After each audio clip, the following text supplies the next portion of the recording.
एक दिन पाकू जंगल में घूम रहा था। तभी उसने एक ऐसा पेड़ देखा जो सबसे अलग दिखाई पड़ रहा था।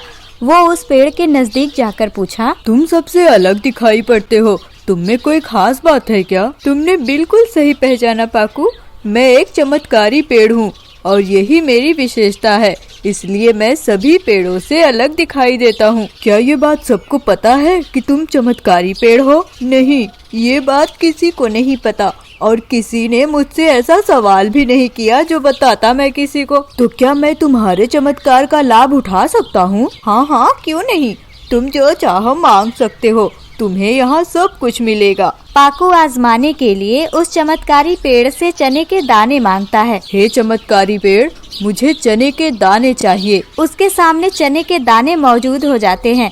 ये देखकर पाकू खूब खुश होता है। ये तो गजब हो गया, तुम तो सच में चमत्कारी पेड़ हो, अब तो मुझे कभी कोई कमी नहीं होगी। ध्यान रहे पाकू, अगर मेरे साथ कोई गलत व्यवहार करेगा तो उससे मेरी शक्तियाँ खत्म हो सकती हैं, इसलिए तुम ये बात उन लोगों तक मत पहुंचाना जो मेरा दुरुपयोग करें। नहीं चमत्कारी पेड़, मैं केवल ये बात अपने दोस्तों को बताऊंगा, बाकी किसी को नहीं, और मेरे दोस्त बहुत अच्छे हैं, तुम्हारा गलत उपयोग कभी नहीं करेंगे। पाकू वहाँ से अपने दोस्त काकू और पारो के पास जाता है। पारो और काकू, आज मैं तुम लोगों के लिए एक ऐसी खबर लाया हूँ जिसे सुनकर तुम लोग कूद पड़ोगे। नहीं नहीं पाकू, आज मेरे पैरों में दर्द है और मैं कूदने की हालत में बिल्कुल नहीं हूँ।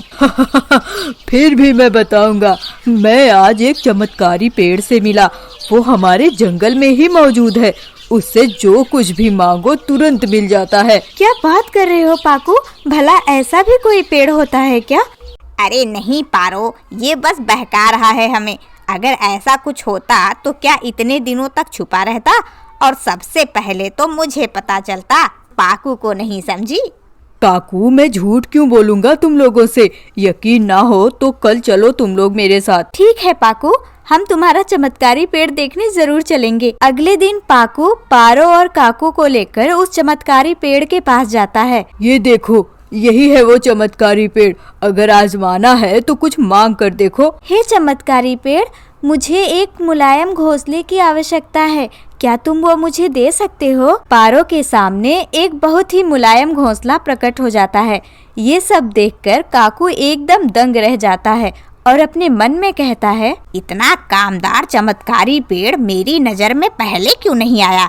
अगर ये राज सिर्फ मुझे मालूम होता तो मैं कभी किसी को नहीं बताता। खैर कोई बात नहीं, अभी भी फायदा उठाया जा सकता है।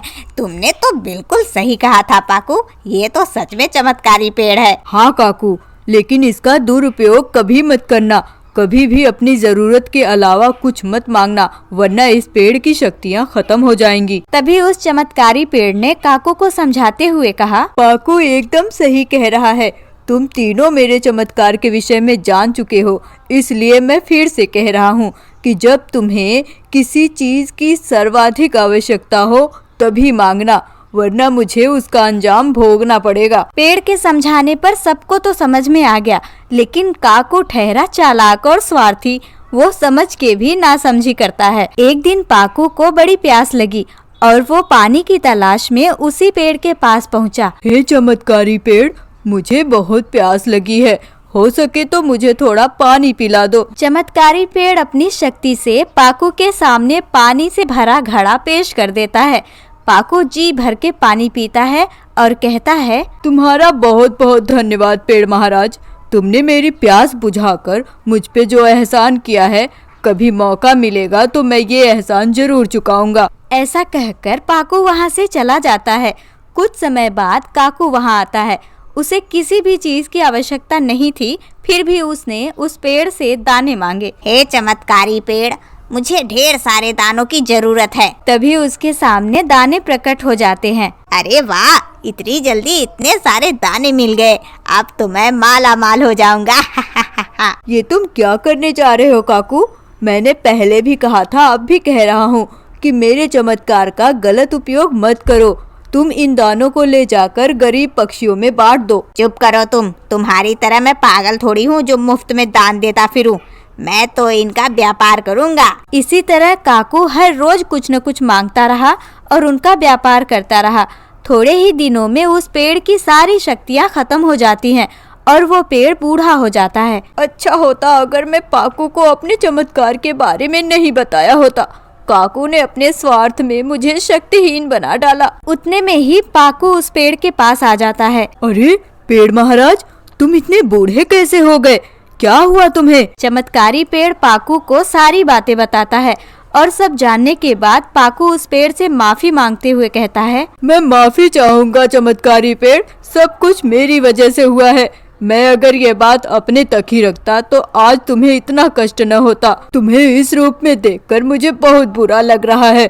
अगर कोई उपाय हो तो बताओ, मैं सब करने को तैयार हूँ। एक तरीका है पाकू, जंगल के बीचों बीच एक झील है, उसका पानी लाकर अगर मुझ पर छिड़का जाए तो मैं पहले जैसा हो सकता हूँ। पाकू तुरंत उस झील से पानी लाता है और पेड़ के ऊपर छिड़क देता है। पेड़ फिर से हरा भरा हो जाता है और पाकू का धन्यवाद करता है। चमत्कारी पेड़, मैं तुमसे वादा करता हूँ, आज के बाद मैं यहाँ किसी को भी नहीं आने दूंगा।